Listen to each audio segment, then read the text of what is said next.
Fueron admirados y temidos en su propio tiempo. Antiguos guerreros que inventaron los campamentos de entrenamiento de reclutas, el asalto frontal, la educación subvencionada por el Estado y un estilo de vida y una estética que aún hoy llevan su nombre. Son los espartanos, y esta es su historia. Esparta. Código de honor. Segunda parte. A finales del siglo VII a.C., Grecia era una enorme confederación de más de 1000 ciudades-estado, completamente independientes, cada una con su propio carácter y reputación. Atenas, la más grande de todas, tenía una vida cultural muy desarrollada, una arquitectura magnífica y una armada impresionante. Pero Esparta, considerada por encima de Atenas por todas las ciudades-estado del Egeo, no contaba con nada de eso. Al contrario, había sacrificado la cultura en el altar de la guerra. Esparta era un campamento armado. Eso nos da un sistema educativo enfocado principalmente a la formación militar. Fue entonces cuando se creó un cuerpo de policía secreta y cuando se produjo la desconexión temporal con el resto de Grecia. Esparta no conquistará colonias ni construirá ninguna flota. Su única obsesión será el control de Mesenia. Desde finales del siglo VII a.C., Esparta tenía sometida a Mesenia, un país cuya población superaba la de Esparta en una proporción de 10:1. Dicho sometimiento se llevaba a cabo a través de un tipo de esclavitud llamado hilotismo, acompañado por una campaña de terror ejercida por soldados específicamente entrenados. Esparta fue el primer país que desarrolló lo que se daría en llamar disciplina militar occidental.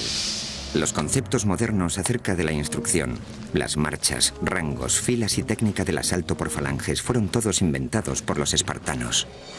En este caótico mundo de las guerras hoplitas, los espartanos aprendieron que había que mantener la calma y estar unidos. Así se evitaban los espacios entre ellos, aumentaba la cohesión de las filas y se derrotaba al enemigo. Entre todas las falanges, la espartana era la más elegante, la más capacitada para realizar cambios en el campo de batalla en caso necesario. Asimismo, los espartanos rediseñaron de arriba a abajo el armamento de guerra. El instrumento clave era el oplón, de 91 centímetros y medio de diámetro, un escudo que portaba cada uno de los soldados. De ahí el término hoplita para describir al soldado espartano y a todos los que después adoptaron sus métodos.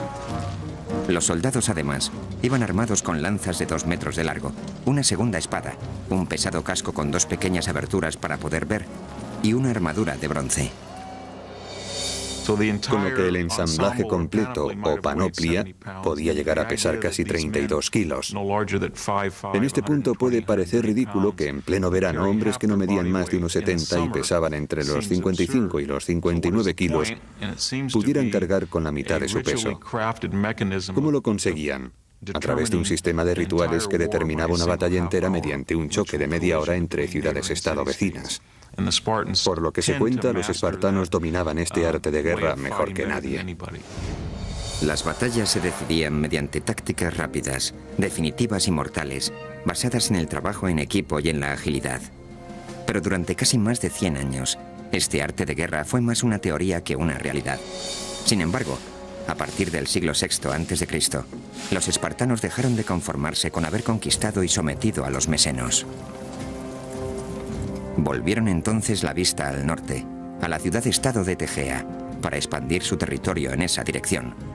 Sin embargo, Esparta era una de las ciudades-estado con sentido religioso más profundo de Grecia, y no podía actuar sin el consentimiento previo de los dioses. Una delegación fue enviada a Delfos con el fin de obtener la bendición de Apolo, del que creían hablaba a través de una sacerdotisa, o Pitia. El oráculo griego era parte horóscopo, parte galleta china del porvenir, parte conjeturas y parte sobornos. A menudo la gente escuchaba lo que quería escuchar. El peregrinaje a Delfos parecía más una visita al mago de Oz que una consulta a un futurólogo o a un lector de manos.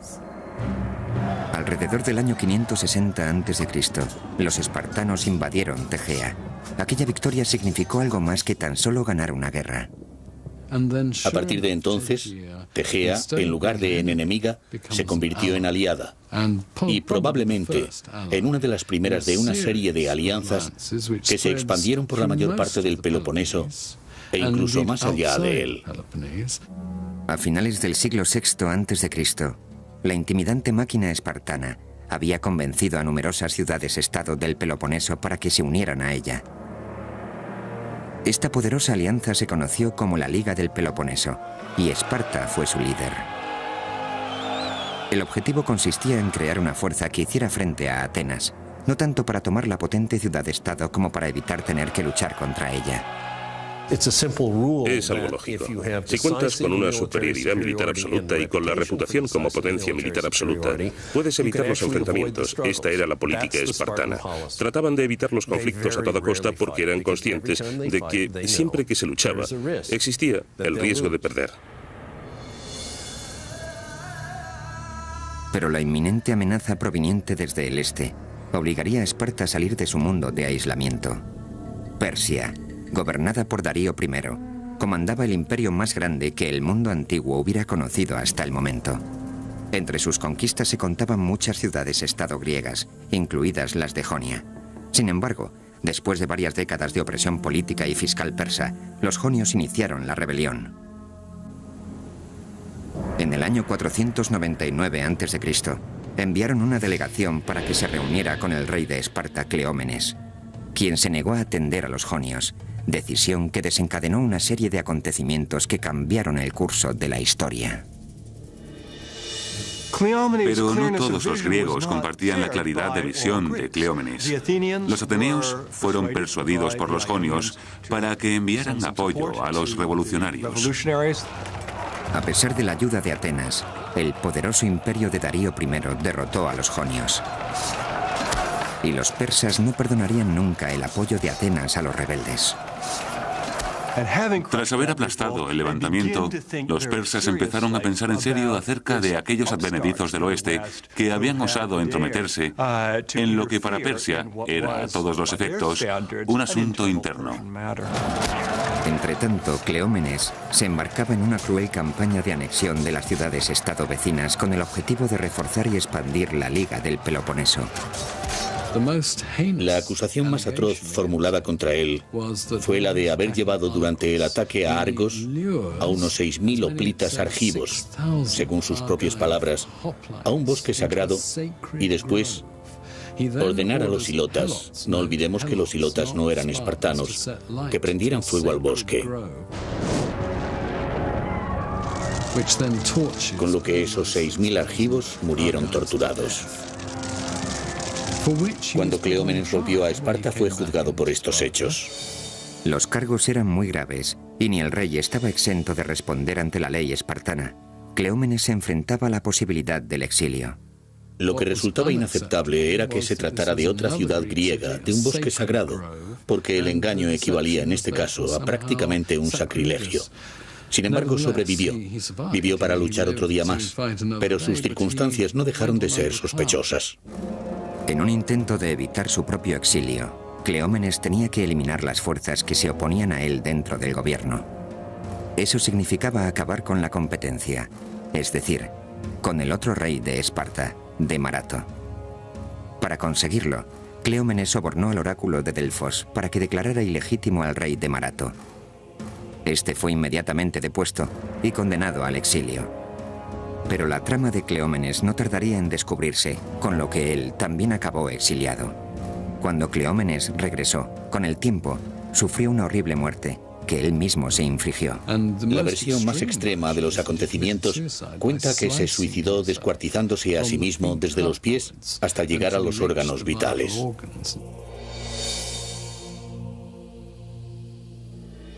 Cleómenes, que sería conocido por siempre como Cleómenes el Loco, fue sustituido por el rey Leónidas, un hombre que llevaría a los espartanos hasta donde nunca habían llegado tras enfrentar a todo el mundo antiguo en una guerra de proporciones épicas. A principios del siglo V a.C., una línea dividía a las ciudades-estado griegas en dos grupos muy distanciados, las que apoyaban a Esparta y las de la órbita de Atenas.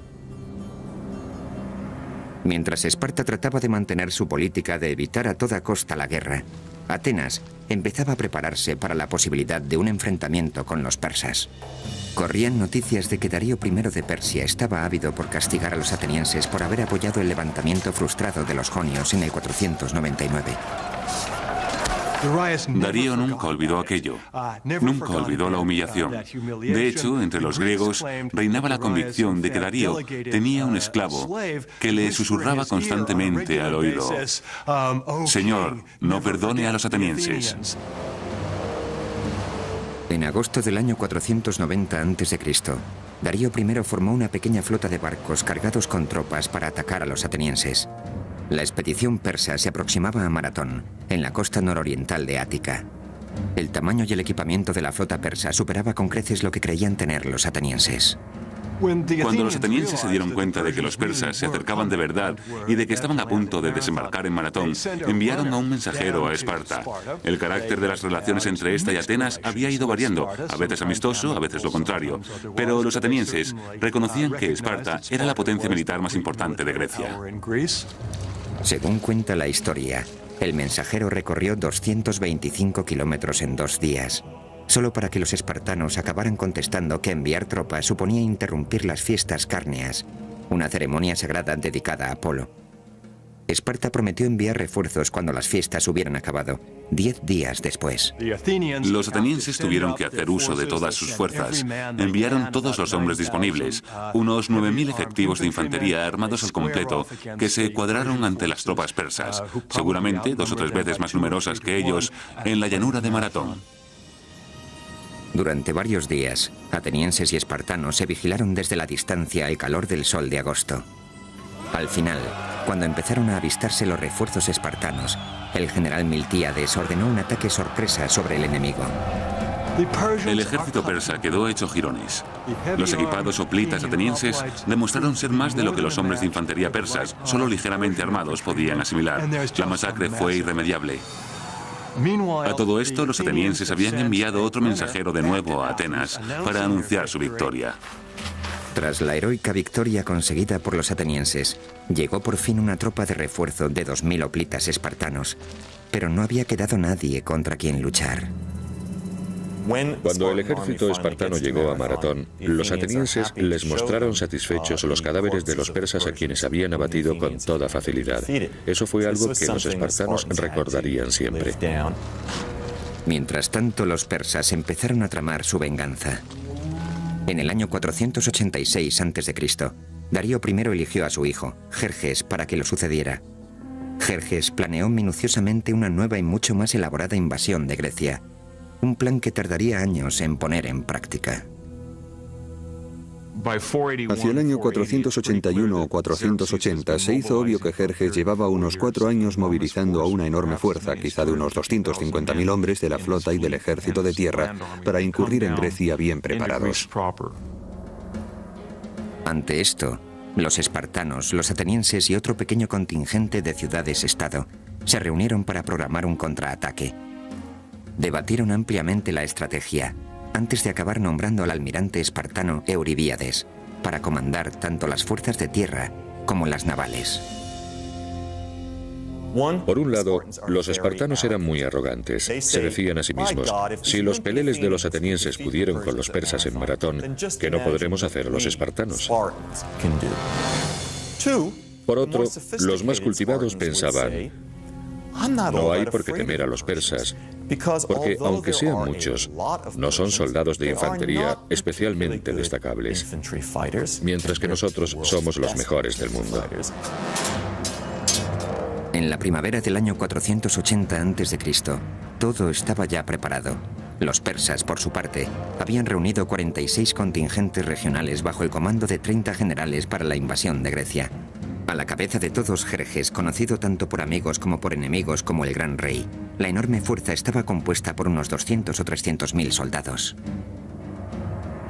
El ejército de Jerjes consumía millones de litros de agua al día y millones de kilos de trigo, de comida, de carne.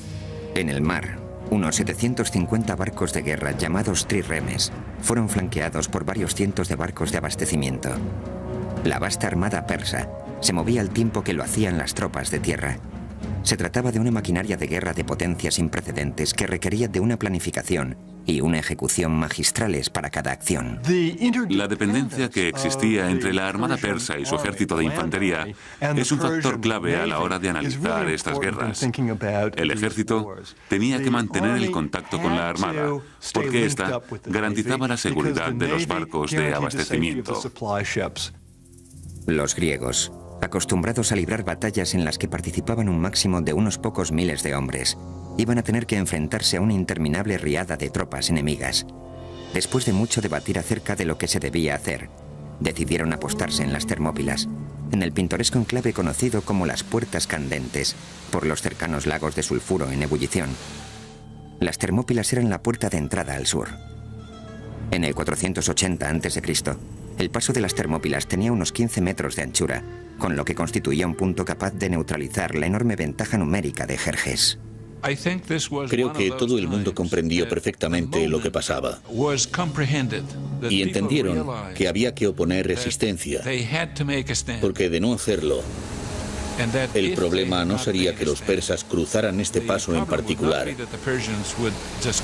sino que la moral de los griegos caería en picado, lo cual los llevaría a perder la guerra. Si los griegos conseguían resistir en las Termópilas, los persas acabarían comiéndose unos a otros lejos de su casa, ya que eran como un inmenso monstruo que tenía que estar continuamente alimentándose. Los espartanos estaban al mando del rey Leónidas, un experto gracias a las muchas campañas que se habían llevado a cabo durante sus 11 años de reinado. Pero para ganar esta guerra se vería obligado a hacer el mayor sacrificio de todos. El oráculo de Delfos había pronosticado que el rey de Persia conquistaría Esparta, a menos que el rey de Esparta muriera. Leónidas era perfectamente consciente de este augurio, así como de que si los griegos oponían una contundente resistencia a los persas tras las Termópilas, se iba a producir un momento glorioso, algo que conmocionaría a todo el mundo. En un inmenso alarde de valor, Leónidas seleccionó a los hombres para la que seguro sería una misión suicida. Cuando Leónidas partió hacia las Termópilas, se llevó consigo una guardia real de 300 hombres. En este caso particular, sin embargo, la Guardia Real fue específicamente seleccionada. No solo se eligió a los hombres en función de sus méritos, sino teniendo en cuenta que cada uno de ellos dejara un hijo como descendencia. Creo que los espartanos sabían, así como Leónidas, que iban a la guerra a morir, y en realidad eso era para lo que habían sido entrenados durante toda su vida. Creo que asumieron el valor psicológico que esa hazaña tendría para el resto de los griegos que vinieran después. Creo que estaban representando una especie de obra que sirviera de inspiración al resto de Grecia. Para los espartanos, morir por su país era la forma más honrosa de hacerlo. En agosto del año 480 a.C., el gigante y poderoso ejército persa avanzó hasta el atajo que cruzaba la soleada llanura. Entonces se produjo un majestuoso despliegue de potencia y fuerza. El ejército persa, encabezado por Jerjes, era inmenso. Contaba al menos con 200.000 efectivos. Los griegos no superaban los 7.000, incluidos los 300 hoplitas de la élite espartana. El motivo por el que los espartanos enviaron una tropa tan reducida queda en su conciencia. Podrían haber sido más afortunados si hubieran mandado un ejército completo. Alegaron que esas hubieran sido sus intenciones, pero que un festejo religioso les impidió enviar más que una tropa de avanzadilla. Algunos cínicos afirman que los espartanos nunca pretendieron enviar una fuerza completa, porque sabían que iban a perder. Necesitaban hacer algo destacable, un acontecimiento espectacular, así que sacrificar 300 hombres se presentaba como la solución perfecta. Los espartanos, dirigidos por Leónidas, estaban preparados para luchar hasta la muerte. Cuando Jerjes envió un mensajero, combinando a los espartanos a que depusieran las armas, Leónidas respondió con 2 palabras: molon lave, o ven tú a cogerlas. No podía haber un contraste mayor entre dos ejércitos, no podía haber un contraste mayor entre dos sociedades. Por un lado, Jerjes en su trono, con secretarios tomando notas, y por otro, Leónidas, al frente de sus hombres. La misión del rey Leónidas era crucial. retener a los persas el tiempo suficiente como para que los generales griegos consiguieran formar sus tropas en el istmo de Corinto. Necesitaban tiempo para montar un contraataque a gran escala. Si al pesado ejército persa se le permitía pasar libremente hacia el sur, la zona central de Grecia caería seguida, sin lugar a dudas, por el Peloponeso. La idea de los griegos en las Termópilas era brillante: forzar un parón y crear problemas logísticos a esta especie de inquebrantable ejército. Cuando los griegos llegaron a las Termópilas, reconstruyeron la pared que había atravesado el paso. La idea era enviar por rotación unidades griegas que lucharan en la limitada zona que se extendía justo enfrente de la pared. Los persas no podrían emplear todos sus efectivos porque el terreno en el que los griegos pretendían luchar era muy reducido. Entretanto, el pueblo de Delfos consultaba el oráculo, que les advertía que debían invocar a los vientos porque ellos serían los mejores aliados de Grecia. Tan pronto como hubieron tenido esta revelación, se desató una terrible tormenta. La magnífica armada persa se dispersó por la costa magnesia, que carecía de puerto, y allí perecieron más de 200 barcos. Jerjes montó en cólera ante la inesperada pérdida y quedó desconcertado por el nimio reto que se le proponía a su poderoso ejército en las Termópilas. El gran rey ordenó a un soldado de avanzadilla que reconociera el terreno y le informara de las dimensiones completas del enemigo. Cuando divisó a los espartanos, estos, en lugar de estar implorando u ofreciendo su rendición o algún tipo de negociación, estaban arreglándose, peinándose, echándose aceite y abrillantando sus armas. Querían dar la idea de que esperaban esta batalla con entusiasmo, más que con terror. El jinete se quedó pasmado, sin poder creerse que esos pocos hombres fueran a intentar defender el paso. Enseguida se requirió el consejo de Demarato, el rey espartano exiliado que había huido a Persia hacía más de una década. El rey Jerjes quería saber lo resistentes que podían ser aquellos hombres. Si trajéramos a uno de ellos aquí ante el tribunal, ¿podría acabar con 10 de nosotros? Demarato le dijo que hombre a hombre no, que no eran mejor que nadie, pero que en grupo, la cohesión de la unidad que iba a defender el paso se revelaría muchas veces más potente que lo que podría parecer por su número. El mensaje de Demarato era claro: no subestimar a los soldados espartanos. Llevaban la guerra en la sangre, era su modo de vida.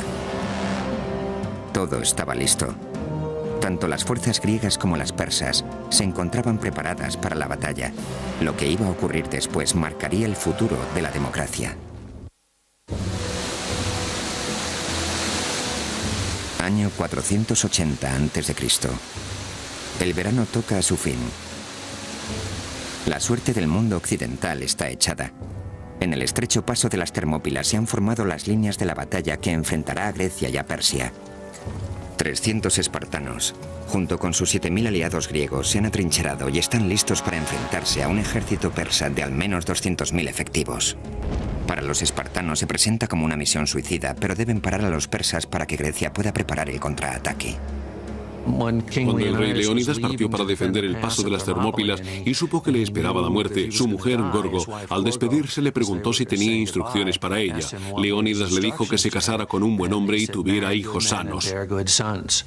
Así eran los espartanos, siempre dispuestos a morir, preparados para morir.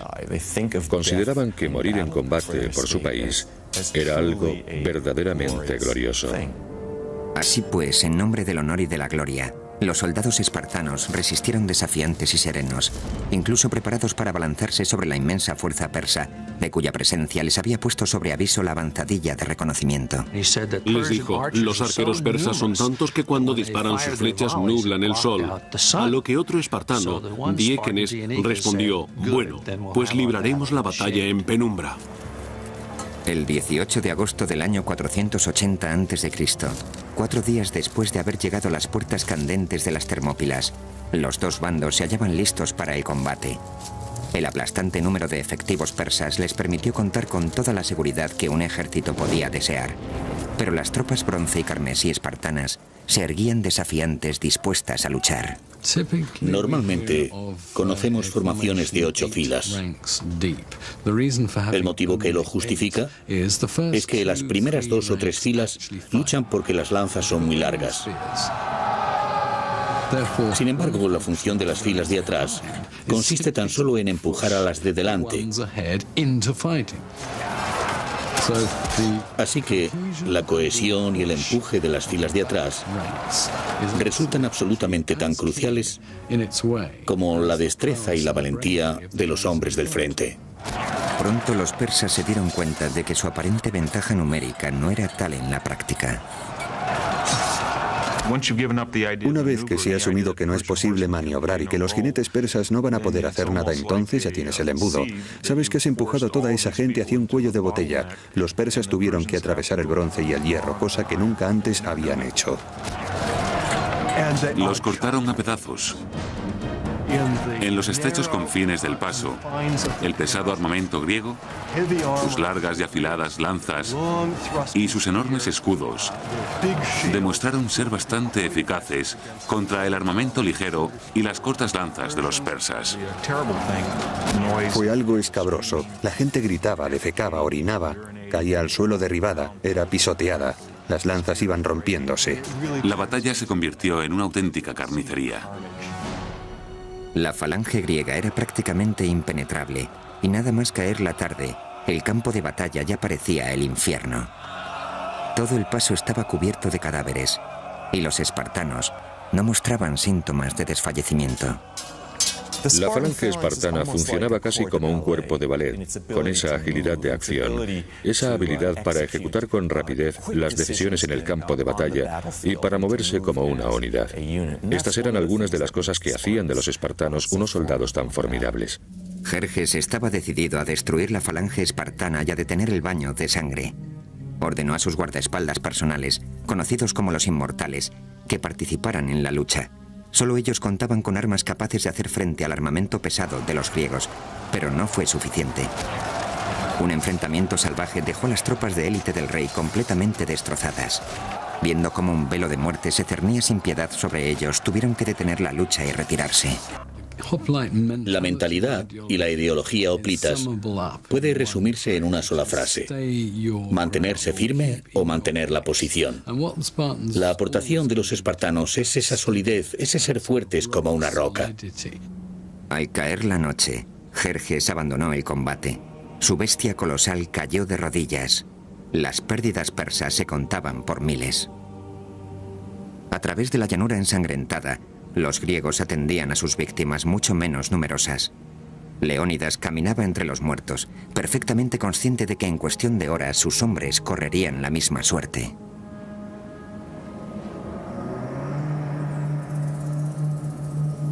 La mañana amaneció fría y clara el 19 de agosto del 480 a.C. El rey Jerjes de Persia, tambaleándose todavía por el escalofriante número de bajas el primer día en las Termópilas, lanzó su segundo asalto sobre los griegos. Esta vez, formó una especie de brigada con hombres conocidos por su valor y arrojo, a los que prometió recompensas por atravesar el estrecho paso, y amenazó con ejecutar si rompían filas y huían. El rey persa recurrió a esas tácticas de bulldozer. Creyó que si seguía enviando hombres, al final conseguiría romper las filas griegas. Pero una vez más, la impresionante fuerza persa no fue suficiente para derrotar a los griegos ni al cuerpo de élite espartano. La batalla proseguía a través de un sangriento segundo día y acabó convirtiéndose en otra masacre a gran escala. Los muertos y heridos persas se amontonaban en altas pilas frente a las líneas griegas. Un intenso olor a muerte impregnaba toda la escena. Los griegos también sufrieron alguna baja, pero el número de las de los persas era incontable. Resultaba demasiado desmoralizante permitir que esto siguiera indefinidamente. Desde su dorado trono en lo alto de la montaña, Jerjes observaba cómo sus mejores tropas sufrían salvajes pérdidas. Al rey no le quedó otra opción que recurrir a otro desafortunado ataque. Después de todo, el rey persa podía permitirse 50 bajas por cada una de las de los griegos, sin acusarlo gravemente. Pero también era verdad que si por cada baja griega había 50 persas, y eso se prolongaba durante mucho tiempo, la moral de su ejército se vería irremisiblemente afectada, así que tenía que encontrar otro camino. Entonces se produjo un punto de inflexión cuando un griego llamado Efialtes, no sin antes recibir una cuantiosa recompensa a cambio, Decidió traicionar a sus compatriotas y guió a los persas a través de un paso secreto en el monte Calidromos. En griego, el nombre de Efialtes se ha convertido en la palabra más común de todos los tiempos para referirse a las pesadillas. Es la palabra griega para pesadilla. El camino que Efialtes mostró a los oprimidos soldados persas les permitió rodear el contingente griego, una táctica con la que Jerjes creía que iba a acabar venciendo por fin a sus enemigos. Los inmortales persas ascendieron a hurtadillas por la noche, y al amanecer, el sonido de sus pisadas sobre las hojas secas anunció su llegada al otro lado. Las puertas candentes se habían convertido en una trampa mortal para los espartanos, con abruptos acantilados y el océano a un lado, las montañas a otro, y los soldados persas concentrados frente a ellos y ahora también detrás. En este punto, Leónidas analizó la situación. Era el comandante en jefe de la zona de combate, así que ordenó la retirada al conjunto de griegos en las Termópilas. Los espartanos se quedarían con él. Hasta el último de ellos permaneció en su posición. Después de girar las tornas en el paso, llegó el tercer día, uno de los más memorables de la historia griega. Cansados y heridos, los dignos soldados espartanos hicieron uso por última vez de su pesado armamento. Mientras se preparaban para morir, el rey Leónidas pronunció sus últimas palabras. Desayunen copiosamente, señores, porque esta noche cenaremos todos en el infierno. En ningún momento se planteó rendirse, sino que luchó hasta que no quedó ni un solo hombre. Cuando el sol asomó entre las colinas, los espartanos y los pocos aliados que quedaban estaban siendo atacados por todos lados. No por ello dejaron de luchar con valor, lanzándose con fiera desesperación hacia el sangriento campo de batalla. Entonces el rey Leónidas fue herido de muerte, y los espartanos pelearon salvajemente para hacerse con el cadáver, y consiguieron sacarlo de allí. Al final, la noche del 20 de agosto del 480 a.C., los espartanos realizaron su último y desesperado intento de resistencia. Según se cuenta, sus armas estaban destrozadas, así que se deshicieron de ellas. Sus escudos resquebrajados, sus armaduras deshechas. Se sirvieron entonces de sus dientes, de sus manos. Se enfrentaron a puñetazos a los miles de persas que consiguieron rodearlos en una colina, y no queriendo desperdiciar más efectivos, enterraron a los griegos en un mar de flechas.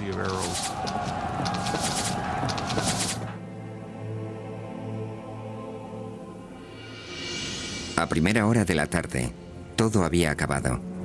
Los 300 espartanos yacían muertos junto con varios cientos de aliados. Pero las pérdidas persas eran escalofriantes. Se calcula que de unos 20.000 hombres.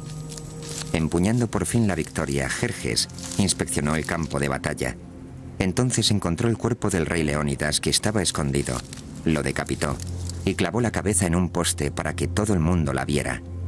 Fue un gesto barbárico destinado a demostrar que los espartanos eran, después de todo, simples mortales. Pero las gravemente desmoralizadas tropas persas no quedaron del todo convencidas. Sabían que la guerra no había hecho más que empezar y que había más espartanos esperándoles. Tras lo ocurrido en las Termópilas, los persas quedaron invadidos por cierto sentimiento de miedo de suspense, al menos acerca de lo que podía pasar con los espartanos. La de las Termópilas fue probablemente la derrota más importante sufrida en un solo día en toda la historia griega. También hay que decir que reportó algunos beneficios para los griegos, ya que les permitió movilizarse hacia los territorios posteriores, en Ática, lo cual hizo surgir en ellos el sentimiento de heroicidad, de unión en torno a tal acto de valentía, además de suscitar el miedo entre los persas, que se encontraron con un pueblo con el que no contaban. Muchos años después, fue erigido un monumento en las Termópilas, en honor a los 300 espartanos que heroicamente contuvieron a los 200.000 persas durante 3 cruentos días. Aquí, sobre una piedra sin ningún tipo de adorno, hayamos grabado un clásico y sencillo epitafio. Extranjeros de paso, decidles a los espartanos que aquí, obedientes a nuestras leyes, yacemos. Hace hincapié en el hecho de que, independientemente de las percepciones o ideas de cada uno, las leyes espartanas dictaban que aquellos soldados permanecieran allí en ese momento. En cierto sentido, los espartanos necesitaban algo así. Necesitaban una batalla espartana de maratón. Necesitaban un acontecimiento al que poder referirse para demostrar que la virtud espartana era absolutamente inquebrantable. Incluso, aunque no vencieron, obtuvieron una victoria moral porque murió hasta el último de sus hombres. Lo que ocurrió en las Termópilas ha quedado grabado en la memoria de la civilización occidental. Después de la caída del Álamo, el periódico local de Nacogdoches, Texas, declaró que las Termópilas ya tenían su equivalente. Ahora, con la brecha en la primera línea de defensa griega, los persas tenían libertad para avanzar hacia el sur, a través de Ática, aplicando la táctica arrasar e incendiar, sin respetar a nada ni a nadie. Cosechas y granjas enteras invadidas por las llamas, estatuas de dioses demolidas, templos destruidos, incluso la Acrópolis fue víctima del fuego. Cuando empezó a correr el rumor por Grecia de que todo el país estaba ardiendo, muchos atenienses estuvieron al borde de la sublevación. Nunca hubieran podido imaginarse que las tornas iban a dar un determinante giro. En las últimas décadas del siglo V a.C., todas las fuerzas de Grecia se unieron rápidamente en contra del enemigo común, el aparentemente invencible ejército persa, formado por más de 200.000 efectivos. Tras la batalla de las Termópilas en el año 480 a.C., el ejército y la armada persas tenían camino libre para avanzar hacia el sur, hacia Atenas.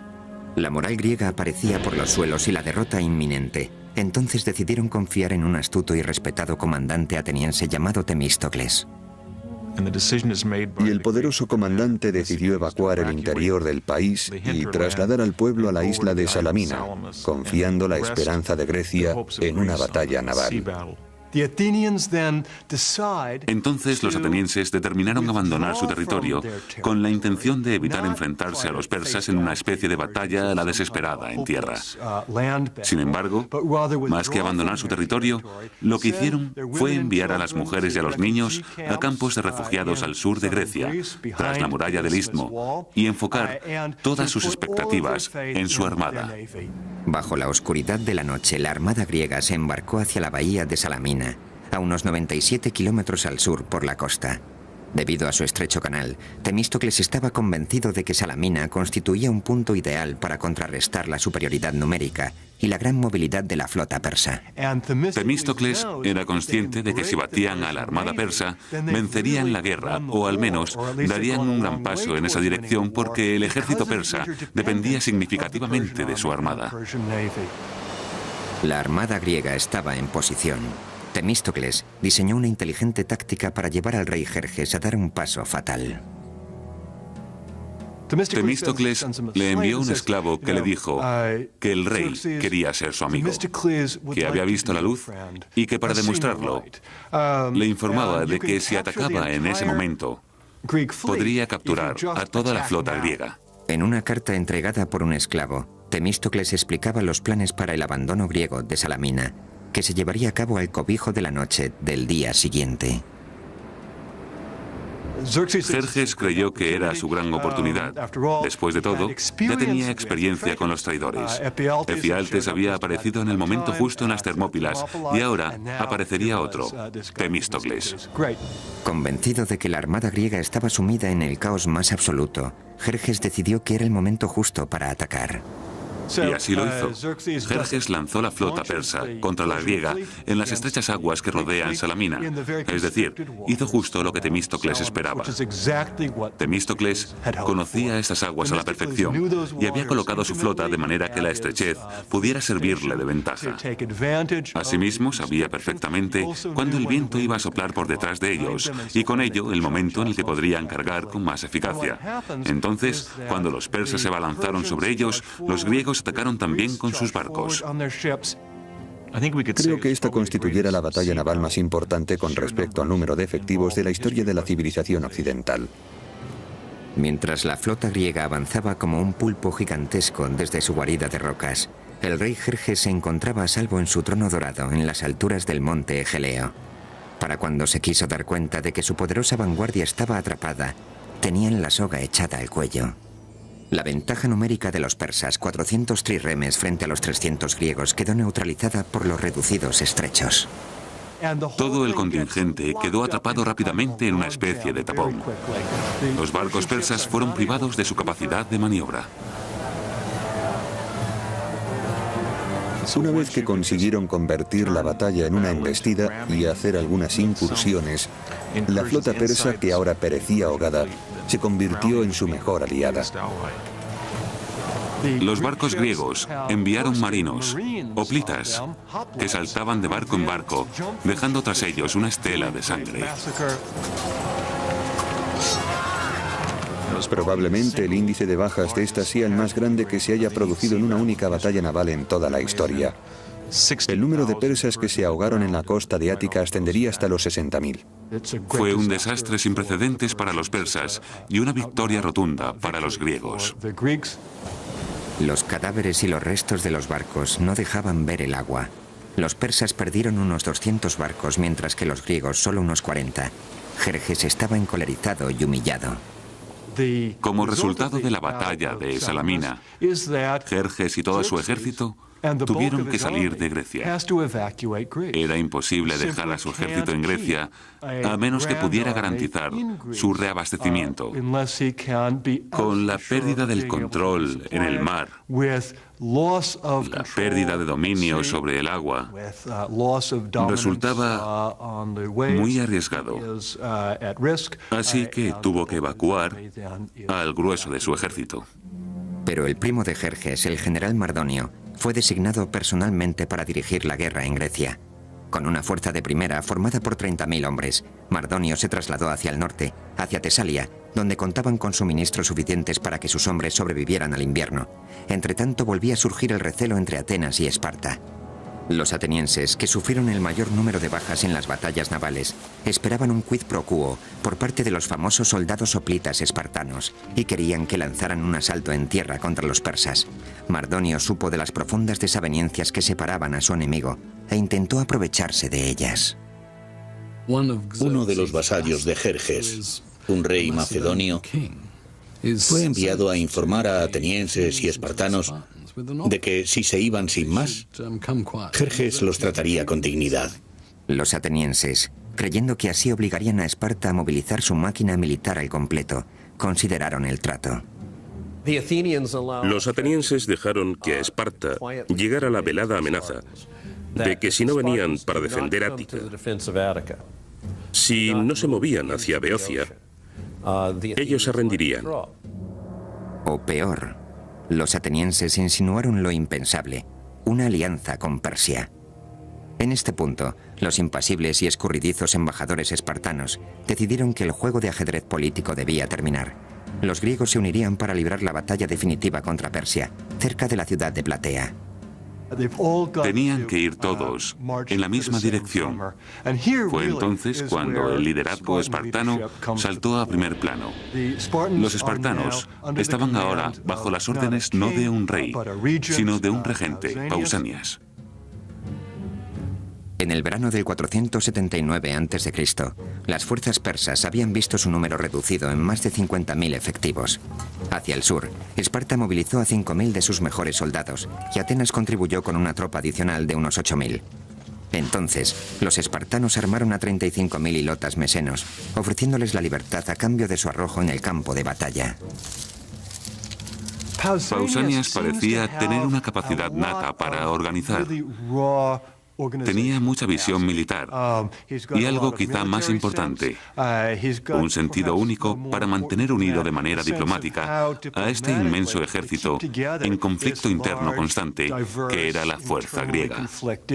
Seguramente nadie más que un espartano podría haber conseguido sacar todo adelante en tales circunstancias. Durante 11 días, los comandantes rivales se mantuvieron en sus respectivas posiciones sobre la llanura de Platea. Mardonio y la caballería persa, al norte, Pausanias y la infantería griega, al sur. Finalmente, en los albores del día siguiente, los persas rompieron aquella quietud lanzando un contundente ataque.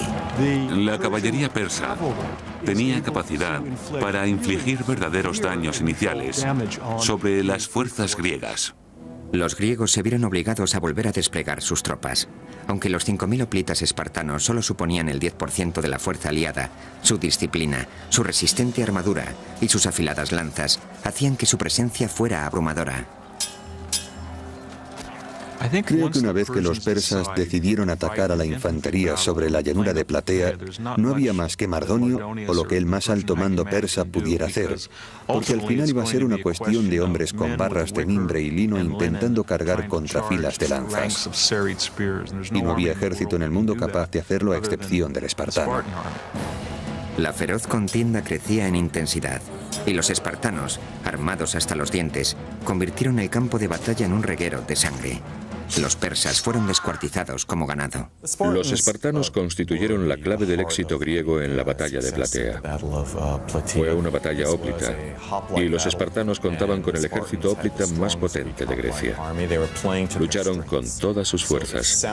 Si Salamina representa la victoria por excelencia de los atenienses, una victoria en el mar, Platea es la victoria por excelencia de los espartanos, la victoria en tierra. Todo acabó cuando el general persa Mardonio murió. Los hombres de su guardia personal huyeron para salvar la vida, mientras que los pocos soldados persas que quedaron fueron esparcidos a los 4 vientos. Las pérdidas griegas fueron mínimas, alrededor de los 1000 hombres. Sin embargo, las tropas persas, que una vez alcanzaron los 50.000 efectivos, sufrieron una derrota definitiva. Como fuerza de combate, dejaron de suponer una amenaza, terminando así para siempre con el sueño del rey Jerjes de conquistar Occidente.